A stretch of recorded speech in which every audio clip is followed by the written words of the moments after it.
certainly it's something that I hear regularly when talking to members of the community, members of the business community, neighbors, and it's something that our new police chief and I have spoken in great detail about. The fact of the matter is that these vehicles are unlicensed, are illegal on city streets, are unsafe to the operators, and require a smart, proactive approach to preventing their continued operation in our city. Which is why I'm happy to join our new police chief, Colonel Oscar Perez, Commander Kevin Lanny today to announce the creation of a new unit in the Providence Police Department, the Community Response Team. This new unit will be charged with and dedicated entirely to investigating illegal ATV activity in our city, providing the Providence Police Department with more opportunities to intervene where ATVs are being sold, refueled, and before they gather to ride out onto our streets. Like many of our investigative units, these officers will be using undercover police work, existing video technology, and relationships within the community, while also tracking social media to prevent and respond to ATV activity in the city. We hope to be able to successfully intervene, prevent, and respond to ATV activity. Moving forward, the Providence Police Department will be using additional information that they've been able to collect to pursue higher levels of accountability for these individuals. That means that if we can use additional information to charge people with additional crimes that they're committing, like reckless endangerment and destruction of property, that these motorists will be held to a higher standard. This problem has persisted for years, and we've all felt the impacts of it, which is why today's announcement is a strong step in the right direction to make sure that this administration, the leadership team of the Providence Police Department, in conjunction with the City Solicitor's Office and the Attorney General's Office, are all working together to make real progress on this issue.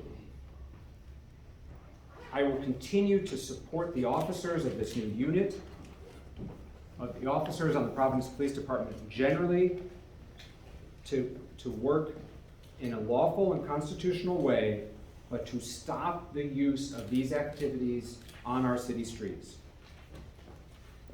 Commander Lanny actually says eloquently that some of these crimes are often referred to as victimless crimes. But the reality is that the entire community is the victim of crimes like these.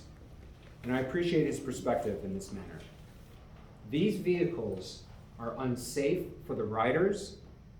They degrade the quality of life in our neighborhoods. They're bad for business, and they're bad for our city's reputation. And this administration is going to have a serious, proactive, sustained commitment to making progress on this challenge in our community. I'll turn it over to Colonel Perez to speak into more specifics on the program. Colonel? Thank you.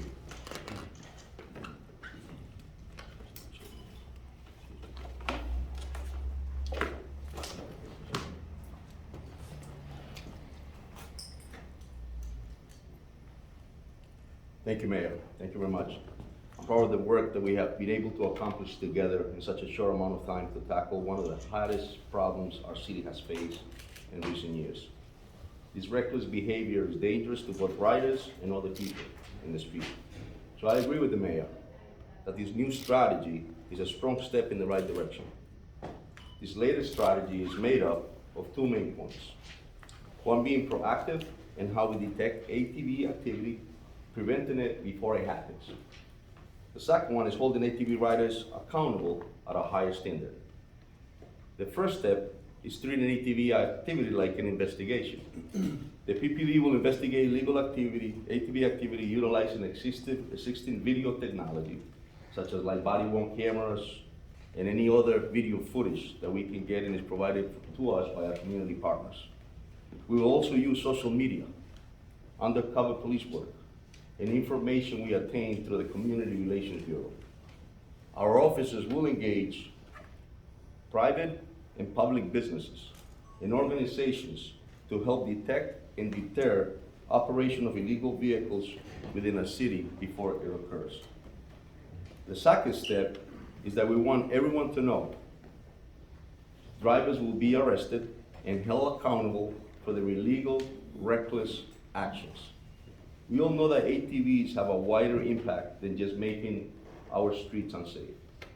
There are moments where they destroy public and private property, they engage in fights with other motorists, and they put our officers at risk. With this latest strategy, Providence Police will be using the information obtained through the investigations to pursue further charges. We will lead a joint effort with state, city, and community partners, including dedicated members of the Office of the Attorney General, the City Solicitor's Office, surrounding municipalities, and the state police. Like I mentioned before, and the mayor mentioned it, this has been a long-standing issue in our community. It's reckless, it's dangerous, and it's foolish at times. We are thankful for all the community members that have spoken up about this issue and support our enforcement efforts. People are encouraged to use our PPD's dedicated ATV tip line, which is 401-680-TATV or 401-680-8288, and an email as well, atvtips@providenceri.gov.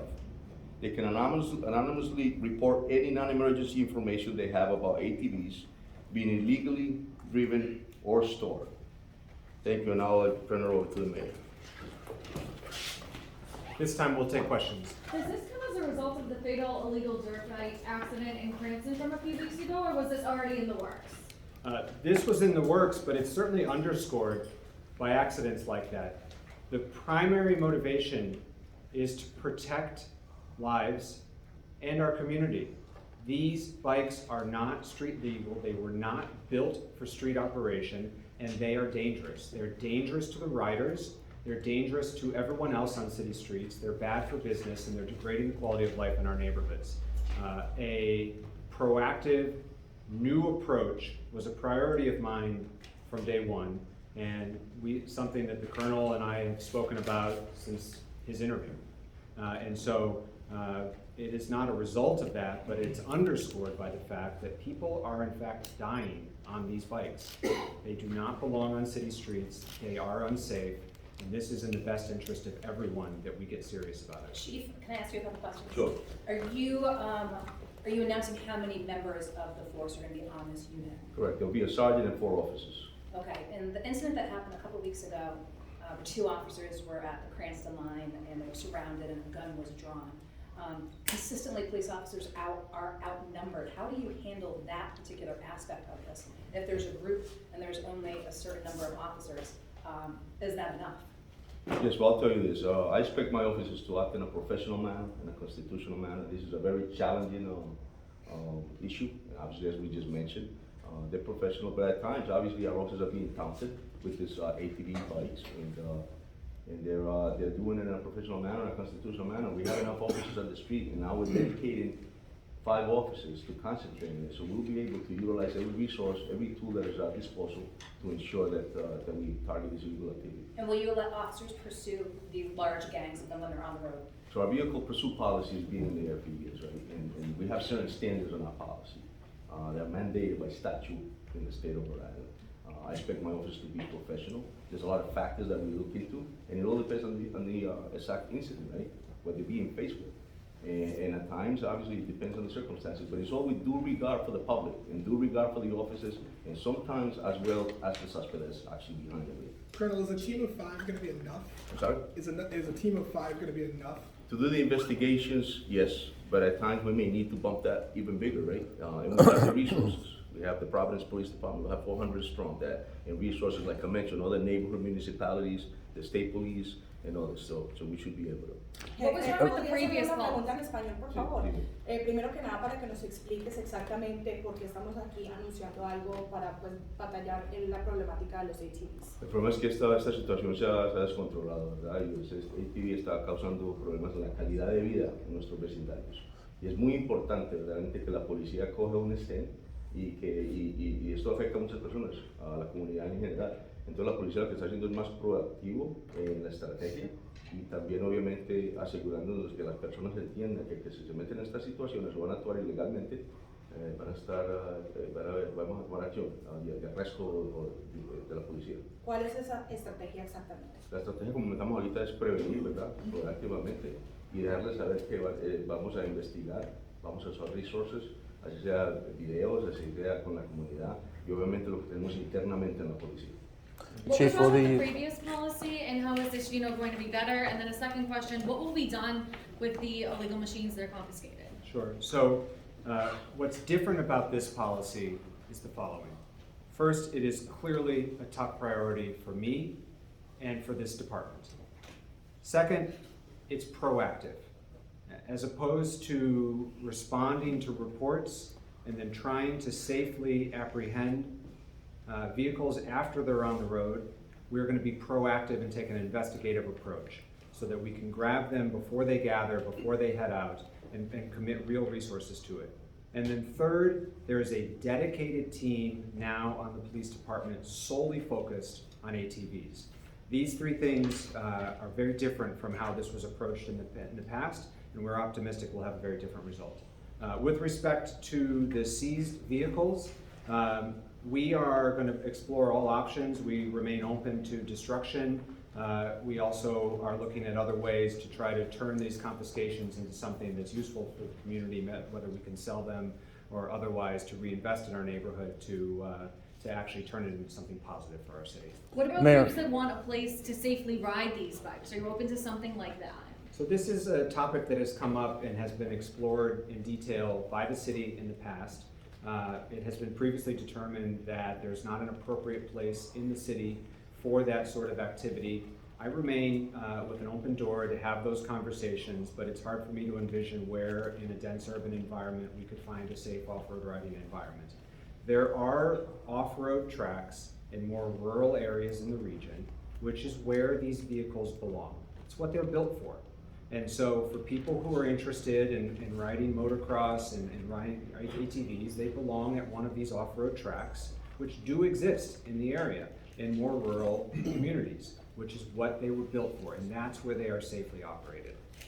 Mayor, and perhaps you could explain to the community what level of policing, and what I mean by that is misdemeanors, felonies, charges, civil charges, motor vehicle charges. What level of policing do you expect to weigh in against the drivers? Maybe the chief can answer the range of possible.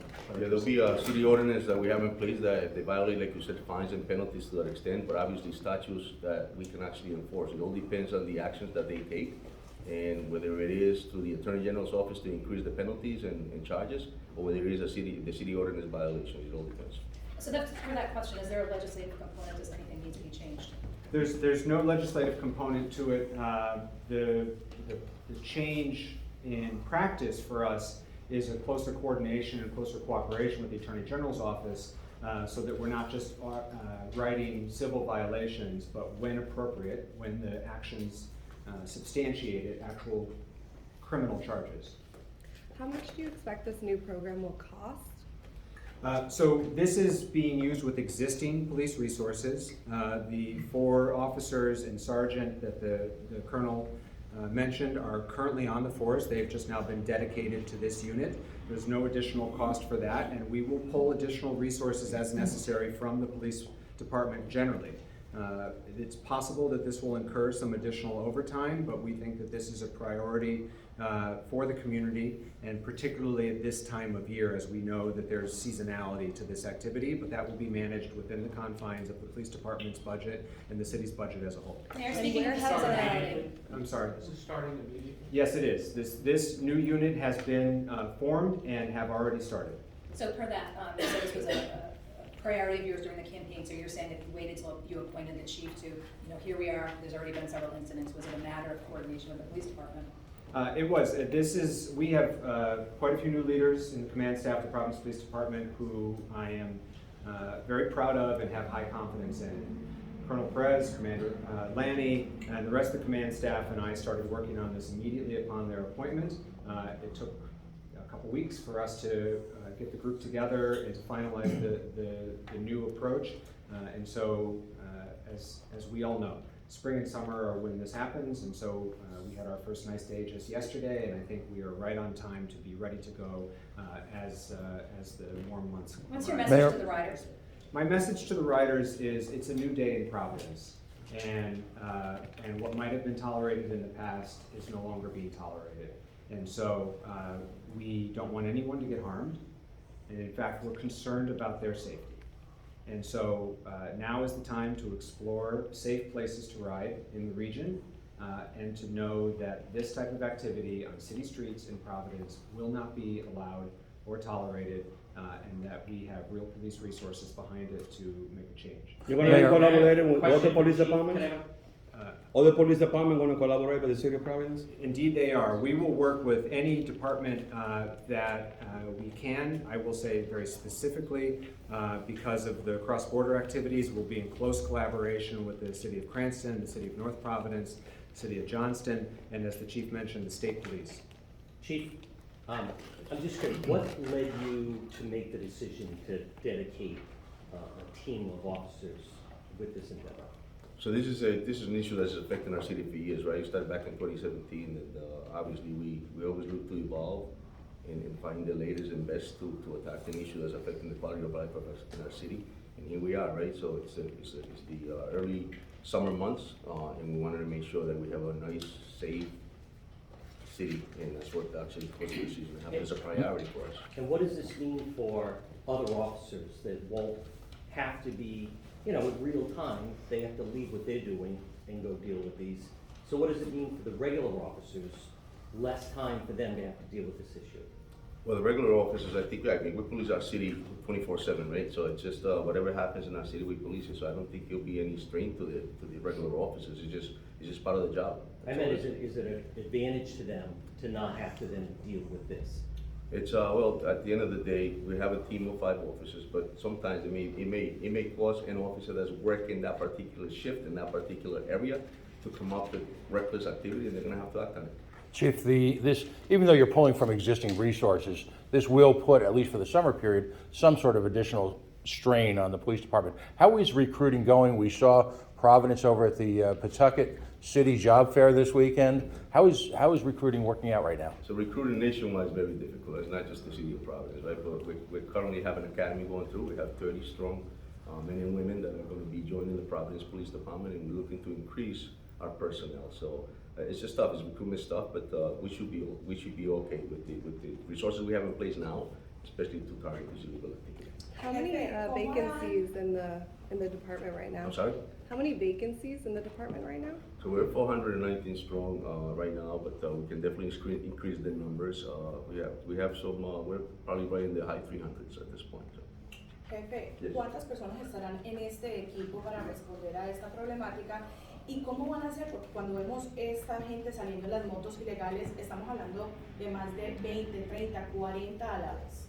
Sí, digo, tenemos 5 oficiales que van a estar dedicados específicamente a esto, pero verdaderamente lo que estamos tratando de prevenir, lo que tú acabas de decir, esos grupos que salen. Entonces, cuando estamos más enforzando la ley, creo que eso va a mermar ese problema de cuando salen de tanta cantidad. Para que la gente entienda, este equipo van a estar en uniforme normal, van a estar vestidos como civilians, ¿cómo van a hacer con ese equipo? Son los dos, verdaderamente dependiendo de lo que está trabajando en ese día, es de la manera que vamos a actuar y nos vamos a enfocar. ¿Y cómo van a trabajar con la comunidad? Sabemos que la problemática de ATV también es algo bastante importante en la cultura latina, sabemos que es algo que se ve en Latinoamérica, es algo muy normal, y sabemos también que está esa cultura de choteo, ¿no? Que la gente no le gusta hablar de su vecino, de esos problemas. ¿Cómo van a poder unir esas relaciones entre la comunidad y la policía? So, verdaderamente es un problema que la comunidad lo siente, ¿verdad? Y cuando oigo la radio latina o los medios sociales de la comunidad latina, ellos también están enfocados en este problema. Y eso no es chotear, sino que realmente es mejorar la calidad de vida de nuestra ciudad. Y me enfoco a ellos que tenemos un tip line para que nos llamen, que es importantísimo la ayuda de la comunidad para lidiar con este problema. ¿Por qué comenzaron este equipo? ¿Qué fue que los motivó? Verdaderamente el problema que hemos tenido en los últimos años es un problema que nos está afectando a la ciudad. Han habido muertes, como dijo el alcalde, y verdaderamente es algo que tenemos que pararnos y tratar de mermar porque está afectando mucho la ciudad, entonces es una cosa que es continua. Y por último, ¿qué mensaje le pueden mandar a los jóvenes o a las personas que continúan montando en estas motos? Que piensen las consecuencias que hay otras partes donde pueden montar esos ATVs, no en la ciudad de Providence, no en las calles de Providence. Y hay gente que está perdiendo la vida con esto, entonces hay que estar pensando en eso, es muy importante. ¿Te gustaría ver algo especial donde puedan montar? Yo sé que en algunos parques de pronto. Como dijo el alcalde ahorita, verdaderamente no hay un parque especial para ellos, pero si es algo que ellos que se pueda dar, pues eso ya es una decisión que se decide tomar en la ciudad, la administración, no estoy seguro. Man, there was a big push in the council a couple of years ago to kind of go after the gas stations that sell gas to these things. Is there going to be an effort that's going to kind of ramp up around that, or is that kind of an unsuccessful way of going about this? The previous attempt to try to engage the gas stations for when these vehicles are refueling is a piece of the puzzle, and it should remain a piece of the puzzle. The reality is that it is difficult to safely apprehend these riders when they're out on the road. And it's difficult to keep the riders safe and our officers safe and other motorists in the area. And so, our approach focuses on trying to be proactive before they're out on the road. That might include while they're refueling as well. And so we're not giving up on that approach, but we're trying to expand beyond that so that we can actually stop these rideouts from happening before they start and to safely apprehend the vehicles and when possible charge the operators while they're not in motion, because that's a difficult thing to do to keep everyone safe. And so the gas station piece of the puzzle is part of it, but it's only one piece of it. Chief, This seems to be proactive. How can the public help with something like this? So the chief mentioned the tip line and the email line. I want to be clear that if you are in danger, you should call 911. And the tip line is not meant for if you see an ATV riding down your street. The way in which the community can help most is, while not all of these bikes and ATVs are being stored in Providence, many of them are. If they are being stored in a garage in your neighborhood, if you know from one of your kids or one of your kids' friends that they're gathering to go out on a certain night, call us. It's anonymous. That's what the tip line is for where they're being stored, when they're meeting up, what the plan is. That's how the community can be most helpful to help us safely grab these vehicles and to stop this illegal activity from happening before it happens. If you find yourself in an emergency, as we know has happened in the past, you should call 911. But the way in which the community can help us most is to help inform on where these illegal bikes are taking place. And this, again, to get back to the earlier point, this is in the best interest of and for the safety of the riders, in addition to the safety of our community as a whole. And so we would ask for the community's help in that respect. You have time for a few more. I got 2 more questions. Chief, in terms of the team, will this truly be dedicated exclusively during the summer months to ATV and bicycle-related issues? And will they be based in a particular, I call them precincts, I'm from New York, but will they be based in a particular precinct? I'll tell you this, it's 100% they'll be dedicated to this. It's a priority for us, a priority for the citizens of the city. It's affecting the quality of life, so yes, they will be dedicated to this. And the Providence police officers, or they will be within the Providence Police Department. And will they be in a particular precinct? They will be within the Providence Police Department. Something simple, constitutionally. You say you want to go to somebody's house and pick up the ATV. Who gave you the right to go to my house and grab the ATV? If I bought one, I'm going to keep it in my patio just to take pictures. Who gave it the right to the police to go to my house and grab the ATV? Well, if it's illegal and we observe you driving it illegally, then we're going. No, it didn't say that. The mayor didn't say that. The mayor say, call, and you see somebody storage an ATV, we're going to go and pick it up. Well, listen, we get a lot of calls from community members, right, that constantly are calling us about this issue and the recklessness of these individuals. What the mayor and I am saying as well is if they're causing reckless actions on your street, they're your neighbors, they're your kids' friends, It's something that we want to investigate, and I'll take that call because they're calling us for the same things, just because of the actions that are occurring on their street. So we're just asking if you want, just a tip line. Let us know, let us investigate it, let's see. If we can't get the bike, we can't get the bike, but if we can get, if it's illegal and it's something that we observed them before, we have video footage of it, we want to investigate and follow up. That's Another what we thing that need. a council component to that, and I don't know, Mayor, if you know this in the previous councils, that it was like ownership per se was illegal in the city, like they took it that extra step, to Ronaldo's point, to enable that type of action to take place. Is there something in effect currently here in the city regarding that? This is the last question, we gotta wrap it up, guys. So, we've said on multiple occasions today, and I'll say it again, we are taking an investigative approach to all of this activity. And so, if a resident has an ATV in their possession, and an investigation discovers that they're riding it on the city streets, that is illegal. There's no trailer for them to take it off their property, other than Ronaldo taking photos on his patio. Then it is highly likely to be illegally operated in our city. And so we will be investigating all credible tips and taking this situation very seriously. And that's why we're asking for the community's help. Thank you guys, appreciate it.